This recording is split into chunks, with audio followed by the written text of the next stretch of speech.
You can move, but you'll never leave.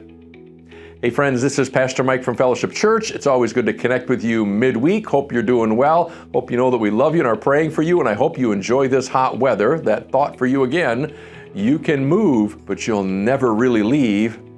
Here's what I mean by all of that. You may know that my wife and I have 3 adult children. We are empty nesters. They're all out of the house and doing well. Recently, though, one of our children moved. And by moved, I don't mean they moved from one place to another where Dad gets to lug all that furniture up and down the stairs. I mean they moved out of the area. Our oldest daughter, middle kid, decided to leave West Michigan altogether, and she moved to Denver, Colorado. Lives in the outskirts of Denver. Great opportunity out there, has a wonderful job, new apartment. She is loving it so far. I have to be honest and say that while I'm excited for her, it saddens me a bit, knowing that that distance at which she now lives certainly changes the nature of our relationship, but she is loving it and she is doing very well. I sure miss her though.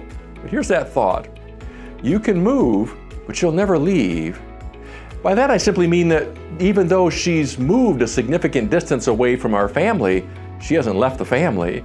She is still a part of our family. It's just that the nature of our relationship may change a little bit because of geographic distance. However, she's still part of the family. You can move, but you never really leave. Here's why I want to share that thought with you today. It's that sometimes when we talk about death, oh, that sounds a little morbid, Pastor Mike. When we talk about death, we talk about losing people. We say that they've passed away. There's all of the grief that accompanies that. But scripturally speaking, death sounds a little bit different than that.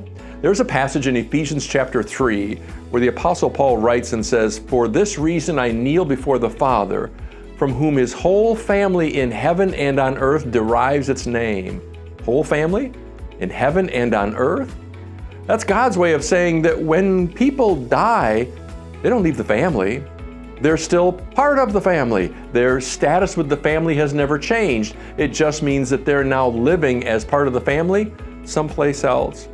And I wonder if your understanding of death, and even if the grief that accompanies death, I wonder if that would change at all. If you viewed people who passed away as simply moving, they've moved to a new location. They certainly have not left the family because God says, I don't have multiple families. I don't have a family on earth and a family in heaven. It's not as if the nature of my family has changed at all. God simply says, I have one family. One family and one family only. That's Ephesians 3. God says, I have only one family. Some of that family exists on planet Earth, and some of that family lives in heaven.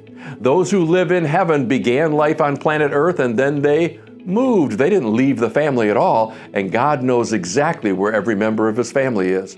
So I wonder if that would change how you understand loss and death and grief, the idea that when we lose people whom we love to death, they haven't left the family. Our relationship with them may change because we no longer see them. They're living in a new place, but God says, I haven't lost them. They are entirely secure with me. They are living in a new place. Their address changed to heaven. Friends, that gives me comfort when I think of the people whom I've lost, people whom I love. I hope it gives you comfort as well. God has one family. You can move, but you'll never leave one family. Hope that helps you, friends. Just know that we love you and we're praying for you. Hope you have a wonderful week. Stay safe out there. Take care. God bless. Bye-bye.